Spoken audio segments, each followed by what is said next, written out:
Estás viendo Canal América, televisión dominicana para el mundo.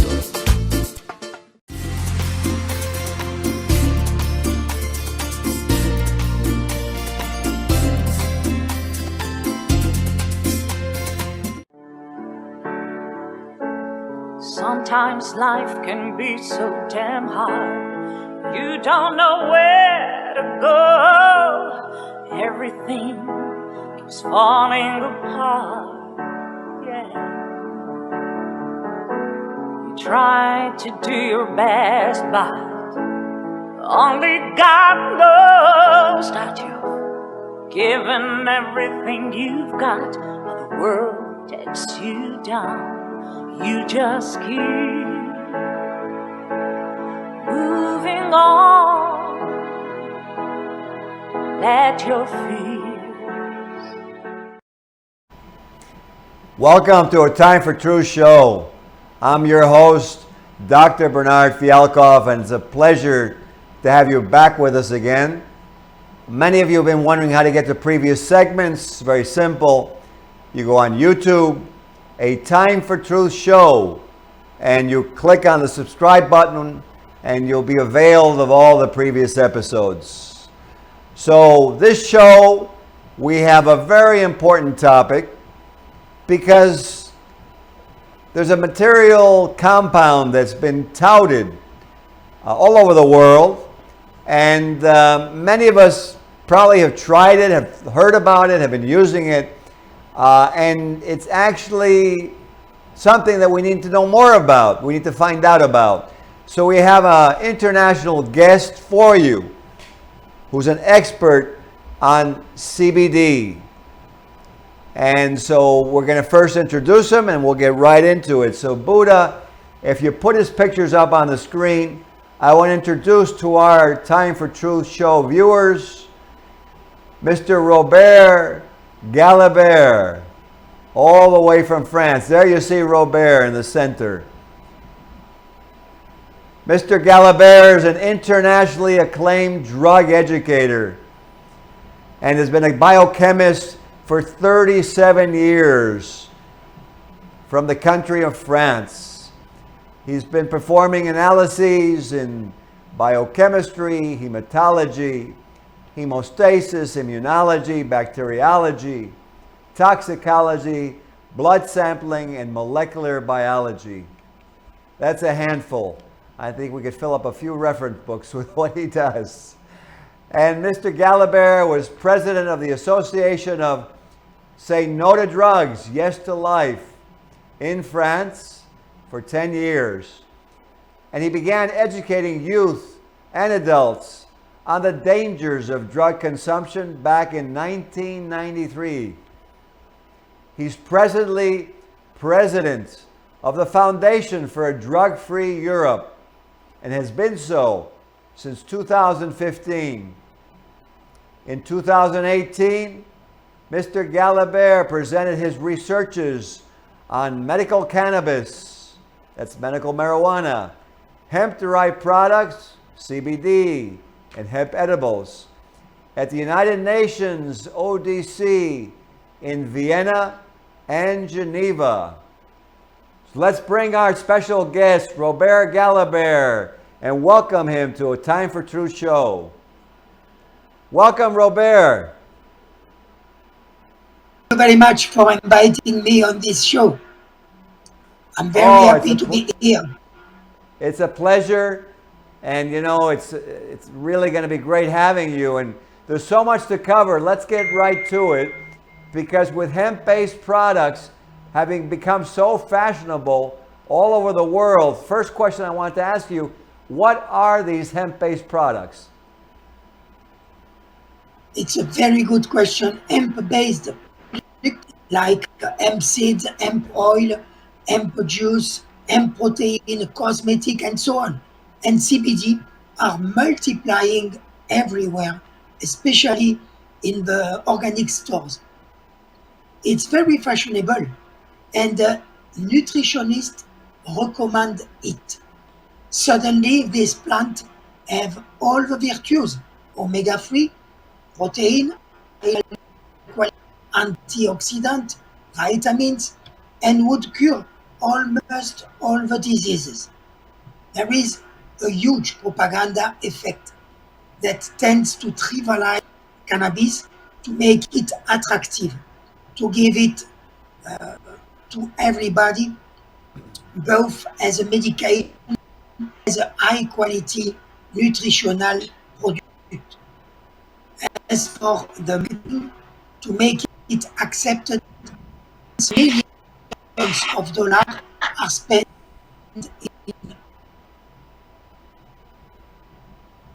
Interesting. bars, And you know cookies. what I was gonna ask you, Robert. What is the difference? Because I think probably a lot of people have this confusion. What's the difference between hemp and marijuana? Yeah. So marijuana is used to describe the dried flowers, the seeds, and leaves of the Indian hemp plant. On the street, it's called by many names like Astro, Turf, Bang, Daga, Dope, and so on. Hashish is a related form of the drug made from the resins of the Indian hemp plant. It has a lot of different names depending on countries. It's on average 6 times stronger than marijuana. The cannabis describes any of the different drugs which come from Indian hemp, including marijuana and hashish. According to a 1976 study published by the International Association of Plant Taxonomy, hemp and marijuana belong to the same genus, Cannabis, and the same species, Cannabis sativa. Depending on the way of cultivation, the climate, the modification of the seeds, this plant will produce more of THC, which is the main psychoactive molecule inside of cannabis. But it's always about cannabis. Interesting. And This, I know that you provided us with some slides. Let us know when you want us to put the slides up so you can utilize them. so I didn't. Sorry, I didn't understand. So what I was going to say is, whenever you want, you let us know because you provided us with some slides, and whenever you want to put the slides up, you let us know. Yeah, the slides are much so to give mass different things difficult to understand. So I was Okay. speaking of yeah, I was speaking of the amount of THC found in any given of marijuana, which may vary substantially, but overall the percentage of THC has increased drastically in the last years, coming from 1% in the 60s to 10 to 5% now, or even more.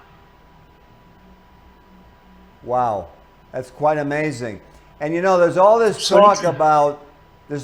talk about therapeutic cannabis, and you know, it seems like it's being prescribed quite often. So tell us about that. Absolutely. But this is always the start, which is called the front door, and which are to call the Trojan horse, which is the medical cannabis. So is it medical, yes or no? The first point to know is that a drug is never cures anything. A drug masks the symptom, but never solves the cause of the problem. And scientifically demonstrated that cannabis cannot be considered as a medication because it doesn't meet any of the criteria that characterize medication. And to answer your question, we must clear first the official criteria that define a medicine. And Hippocrates gave the first principle of medicine, which is primum non nocere. First, do not harm.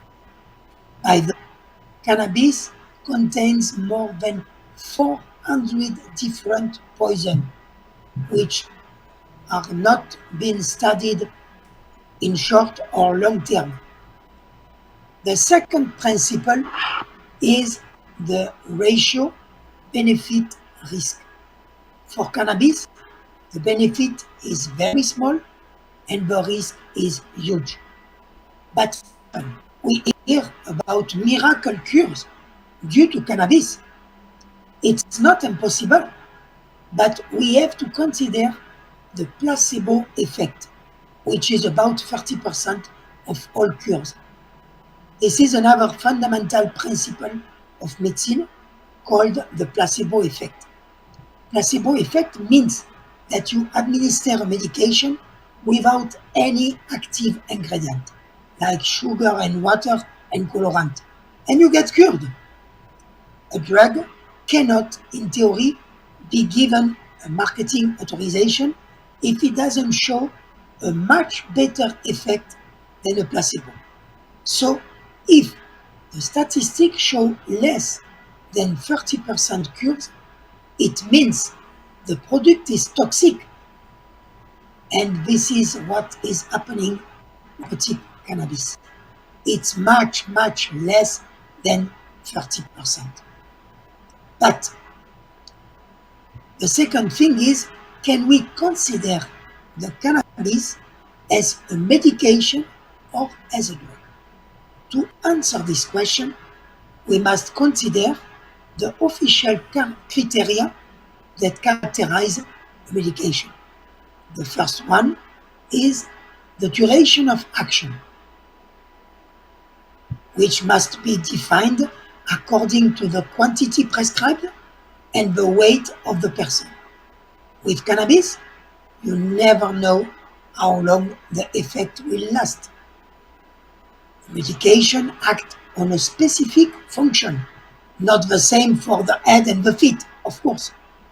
The cannabis acts on multiple functions at the same time, and you can never act on one function without disrupting many mechanisms.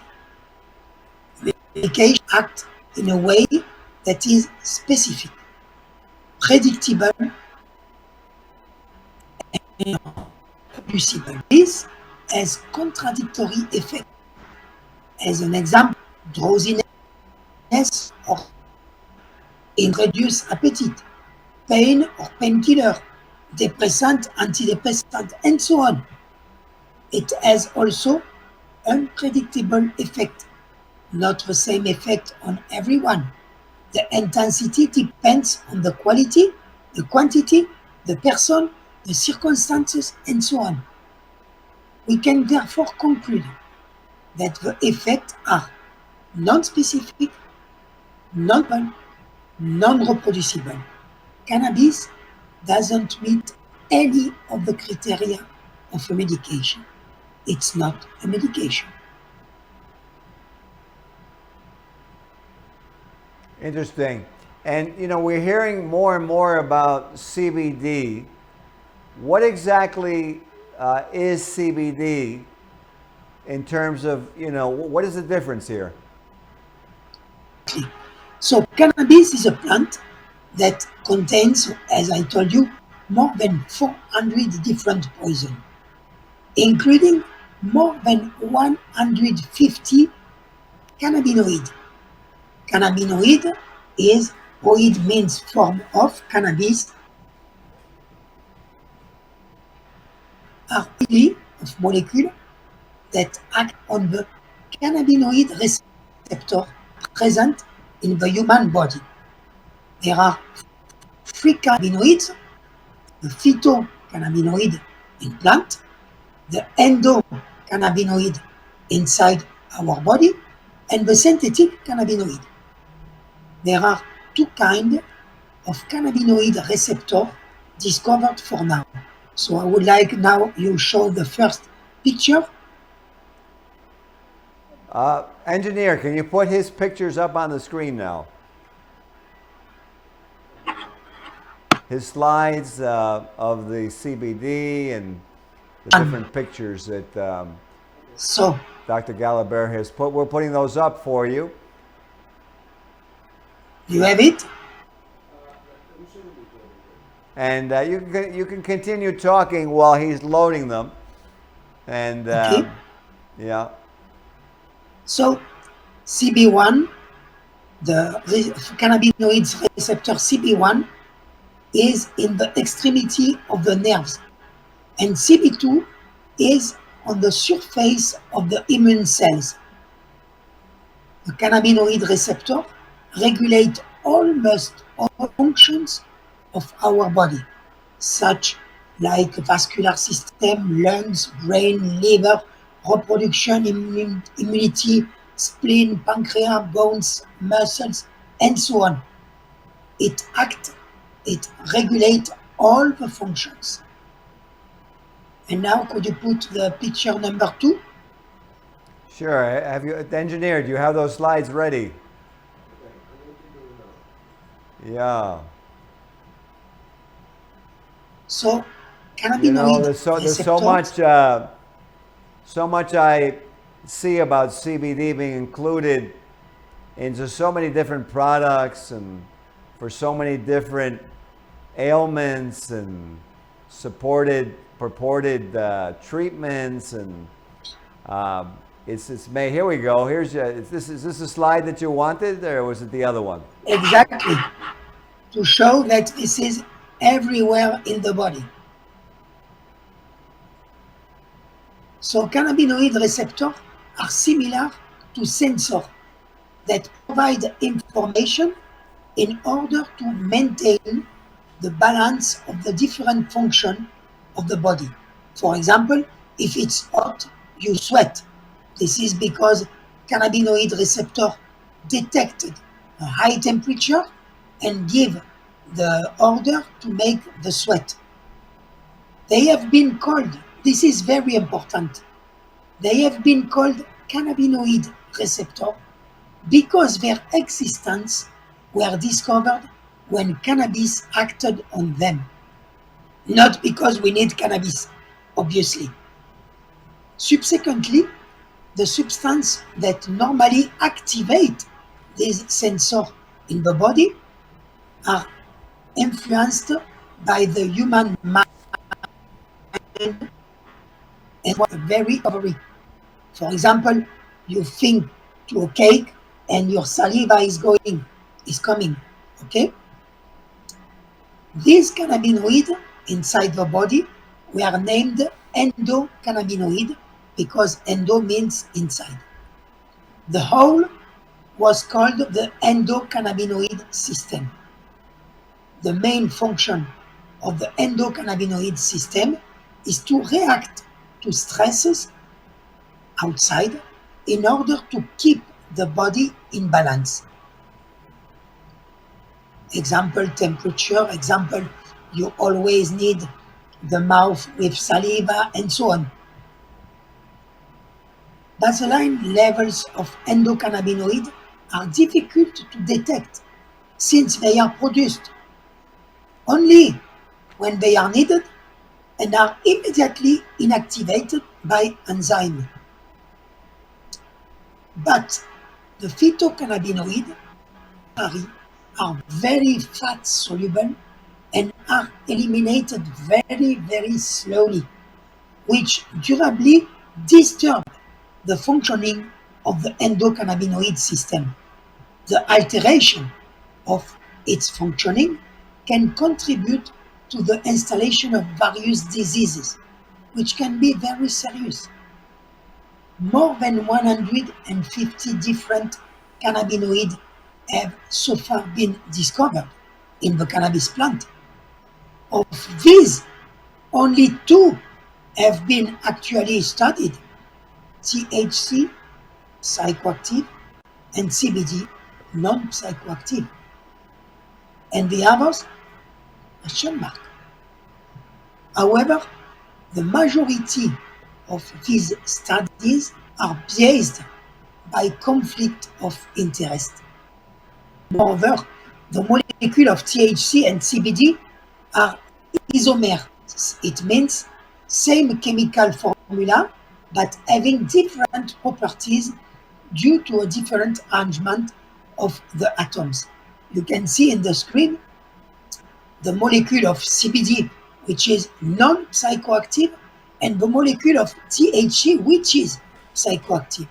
You can see it's very, very similar. And because of this, some studies have shown that in acidic environment, such as the stomach, CBD is transformed THC. We can see it on the next picture. This phenomenon alone can explain the many side effects of CBD. And even if we consider that CBD is not psychoactive, we can wonder about the relaxing effect, the drowsiness sought when using CBD. This is confirmed by the side effect reported in the package insert of Epidiolex. Epidiolex is a medication that contains 100% of CBD. Epidiolex side effects also include severe liver damage. The side effects of CBD are sedative, immunosuppression, dry mouth, diarrhea, dizziness, low blood pressure, nausea, migraine, sleepiness or insomnia, increased tremor in Parkinson's disease, low appetite, and many others that we'll discover later. In fact, the benefits of CBD are mainly due to the gigantic propaganda. Moreover, And you have a slide. We had a slide up on the screen where you were talking about whether the drug was fat soluble or water soluble, and I think it's important for the viewers to understand what is the effect if it's more fat soluble. Yes, this is exactly what I was just explaining now. One of the characteristics of cannabinoid is their extraordinary fat. High affinity of the body's fat, nerves, testicle, and ovary. The human endocannabinoid system is disrupted by phytocannabinoids, which are very similar than the endocannabinoid. So,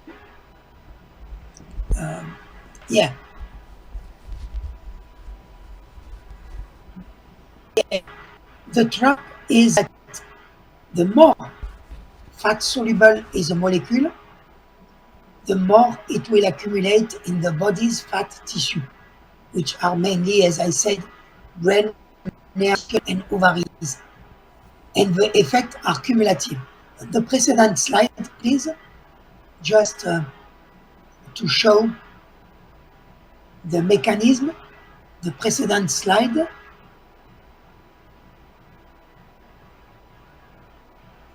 About the fat solubility. Yeah, I think he showed that one, and now he has one on the screen that has to do with cannabis. I see. So I will explain what was with the precedent slide. To find out how much a molecule is more fat soluble or more water soluble, it's very simple analysis. You take a bottle with water and oil, you add the molecule you want to analyze, mix it, and then separate the oil and water to see how much is stored in the oil and in the water. And this is the picture I showed you before. For THC and most phytocannabinoids, it's 99.9999999% in the fat. They will therefore accumulate and cause physical, psychological, genetic, and epigenetic damage. While the physical and psychological damage are well known and recorded, genetic damage has recently been discovered. Recent studies show that cannabis can cause the chromotripsis. Next slide. So, engineer, if you can put up the slide that you had about the chromotripsis. No, it's not. It's a bit later. Yeah. This chromotripsis is the explosion of a chromosome that can cause cancer in children between the age of 3 and 5. When a man and a woman have a child, the child will take a part of the chromosome of the father in the testicle and the chromosome of the mother in the ovaries. And when there is cannabis, these chromosomes cross to make the own genetic entity of the child, and during this cross, a branch explodes and reconstitutes in randomity. This may explain the recent increase in childhood cancer. Wow. So next question. Yes, there You is some. You know what I was going to say to you? I know there's some different couples that have problems with their children in terms of their mental development when they were born. And I'm just curious Exactly. with this chromotripsis and whatever, if it was basically due to one of the couple or both of the couple having had cannabis, marijuana, and and then that happening. Is that possible? Absolutely. It is. And Wow. I can give you an example which is famous. Perhaps you know this famous singer, Michael Bublé, Canadian Yes. singer. Sure. In 2012, he said, I never wrote a song without cannabis. And in 2019, he said, I quit the song, I quit to sing because of the cancer of my son, Wow. 4 years old. Wow, that's horrific. You know, Roberto, we're coming to the end of the show, and I want to make sure you get a chance to wrap it up. We have about a minute and a half only. So what would you like to end off with here? Because there's so much. I know we could go on, but, Yeah, so there we is need go ahead. There is unfortunately many things to say about this, and as a conclusion, say that according to the current state of knowledge, some questions occur. What are the real effects of CBD or other phytocannabinoids in the short and long term?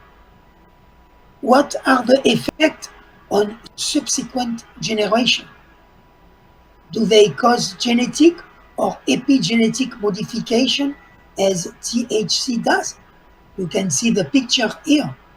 What are the effects of the cannabinoid contained in the hemp? For the product labeled CBD, where does it come from? Is it extracted from hemp or is it synthetic? What are the molecules that surround it, not known or not researched? Or those effects we don't know. As an example, one of the recently discovered cannabinoid is THCP, which is 33 times more psychoactive than cannabis, than THC. Wow. 33. Wow. And this explains why some quality of cannabis plant have less level of THC but make much more effect. Because this cannabinoid, which was not known until few months ago, is present in this plant.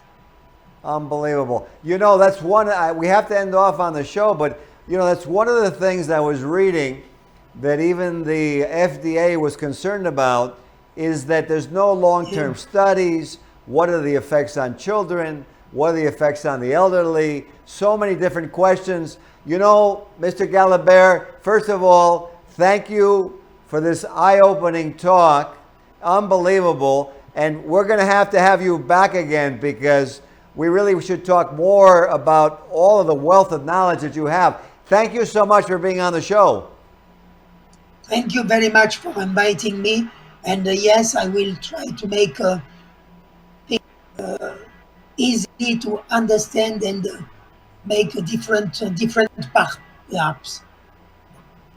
Well, So you know yes, what? I accept it. And you know what? Thank you for being on the show. And for those of you watching, I think we need to take heed of what Mr. Galibert has brought on the show. And these things need to be investigated. Our children shouldn't be utilized as test experiments, and we have enough problems already without creating more future problems for our country. So for those of you out there, may this be an eye-waking experience. Thank you, Mr. Galibert. Keep up your good work. And from A Time for Two show, have a very good night. thank you very much, and see you very soon. You're welcome. Sometimes life can be so damn hard. You don't know where to go. Everything keeps falling apart. Yeah. You try to do your best, but only God knows that you've given everything you've got, but the world takes you down. You just keep moving on. Let your feet